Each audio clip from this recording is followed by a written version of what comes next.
here at Tea and Coffee Bean. It's Thursday, and I've had a couple of issues this week regarding power outage and internet connection.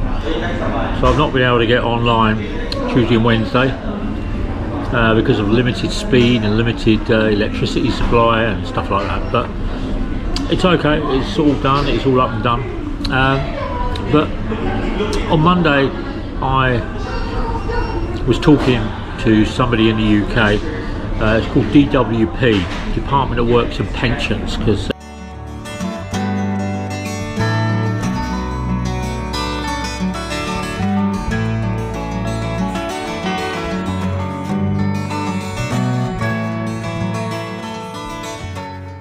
I've been trying for the last 8 weeks and getting nowhere fast. Every time I went into the government site, it kept coming up, access denied, access denied, access denied, access denied. So I was keep being diverted to HMRC, and they turned around and started messaging me, and it went from one girl to a guy to a girl to a guy and back to another guy.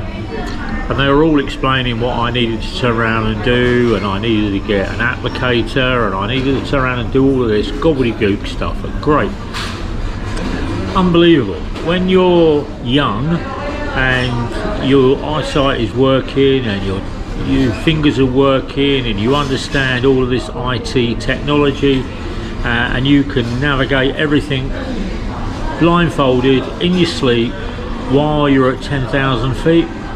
Great. But as I kept saying to all of these lovely, highly educated people, every time I put in my password, every time I put in my allocated number by the government on its website, the screen was coming up, access denied.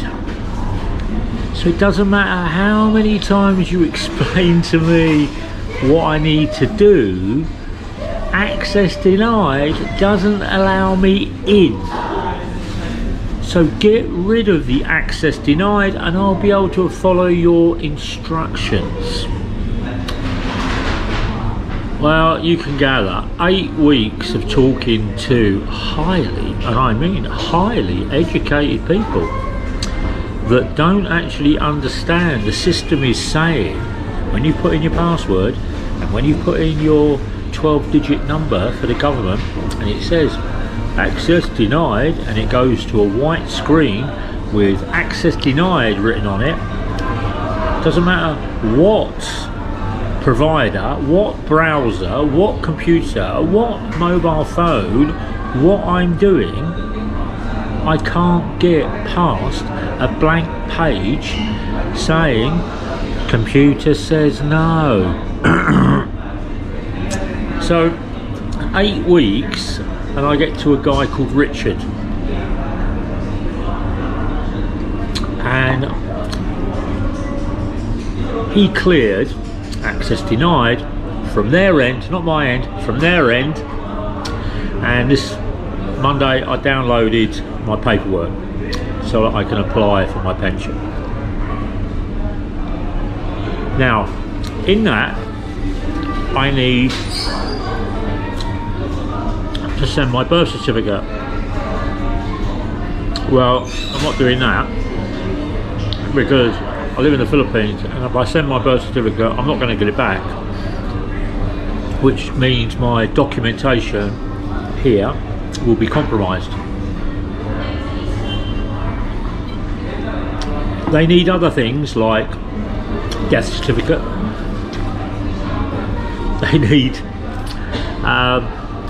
widow's documentation, marriage certificate, divorce certificate, civil partnership annulment certificate. Well, none of that I need to worry about. I just need to worry about this birth certificate. And then some of the questions I've been reading, it turns around and says, can you list all the times you've been hospitalised? Well, I can list one when I was in hospital. Everything else going back 45, 50 years, I can't. but I can't remember all of that. So I can just turn around and do one, which is what I'm going to turn around and do. But part of this vlog today is that I have to get it notarized. Now, when I got my PRASRRV notarized, I went down to the town hall, went to the second floor, walked in there, gave them my paperwork, paid the fee, and it was notarized within about 2 hours. Today, went to the same office, woman in there turned around and said, oh no, I need to go over to the other office, go and see the CDC. So I went over to CDC. They turned around and I wanted to get notarized. They turned around and said, oh, you have to go to the second floor. So I went to an office on the second floor. They turned around and said, oh no, you can't do it here, you have to go to this office. So I went to the next office along, went into there, nice guy in there, no problem at all. He turned around and said, oh, he couldn't do it here because I had to go across the corridor to the office over there. So I went across the office over there, went to that office. They turned around and said, oh no, you have to go downstairs across the street to the office over there. So I'm like, oh, okay, so come down. So I'm getting a bit miffed now because I started in one office in the city hall. They're turning around and telling me, and all I want to know, this is it, all I want to know is how much. So when I come and get the paper notarized, I've actually got the money to pay for it. So I'm being passed from one office to another, to another, to another. Go downstairs, and the security guard in the second office helps me across to this alley. There's all these people in this alley going, we can get your paperwork notarized, 50 peso, notarized 50 peso, which says to me that all these people in this alley are all fixers, and they've got nothing to do around and do with getting it notarized. They just turn around and put you in the office. Well, I've already got a security guard showing me the way. So I get to this office, and as I'm going into this office, a woman comes out, and she's the paralegal, and she's going on a lunch break, and she's unable to turn around and tell me how much it's going to cost. But if I can wait in her office, when she comes back from lunch half an hour later, she can turn around and tell me how much it's going to be. So I go up to the office and I sit in the office, and there's a girl sitting there on the left hand side, and she's getting her documentation. She's got 12 pages of documents, and they've got this silver press.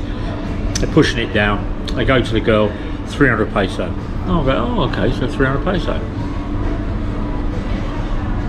So, okay, this is all of her university stuff that needs to be notarized.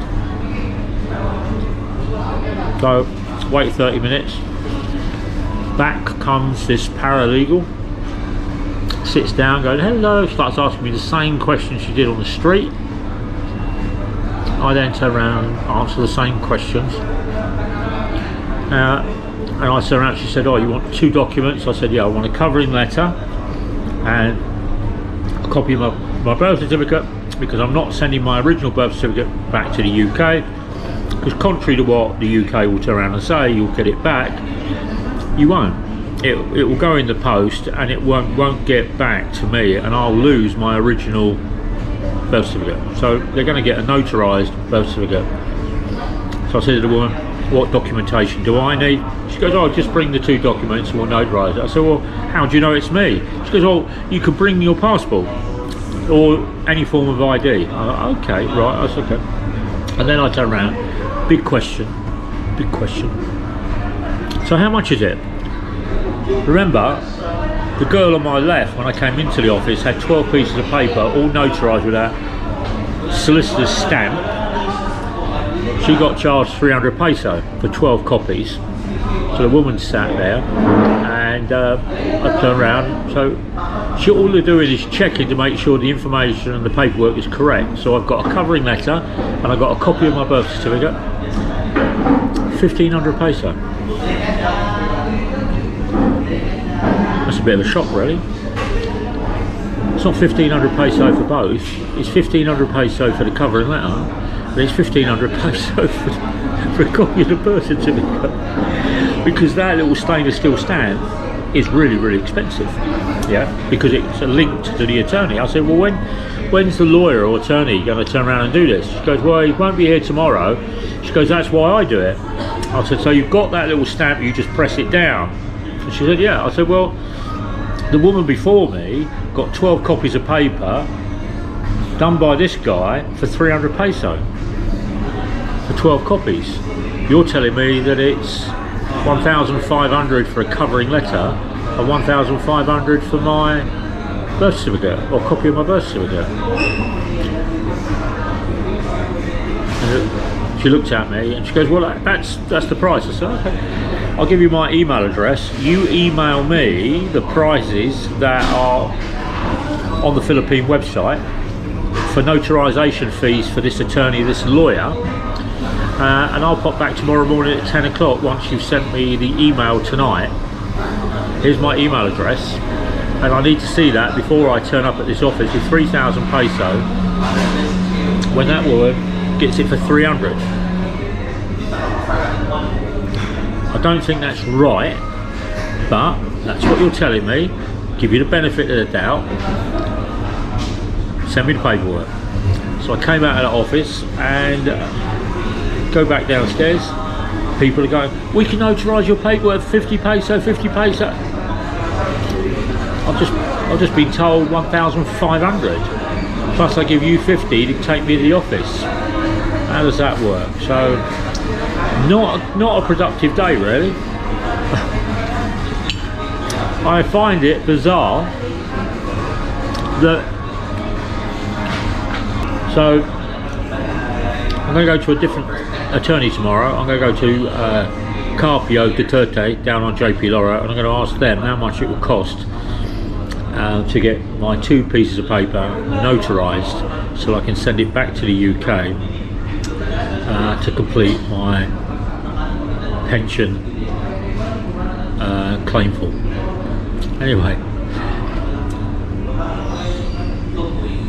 it does baffle me sometimes. It does baffle me. Look, people can sit there with a straight face and turn around and say, well, this A4 piece of paper is going to turn around and cost you 1,500 peso to put this little stamp on it. I wonder if I went back tomorrow on a lunch break, give the guy 300 pesos, he'll just stamp my 2 pieces of paper for 300 peso. What do you think? Yeah. Right, so I'm having my coffee, I'm having my brownie, I'm having my water, I'm chilling out, and take care, guys. I'm going to post 2 vlogs tonight.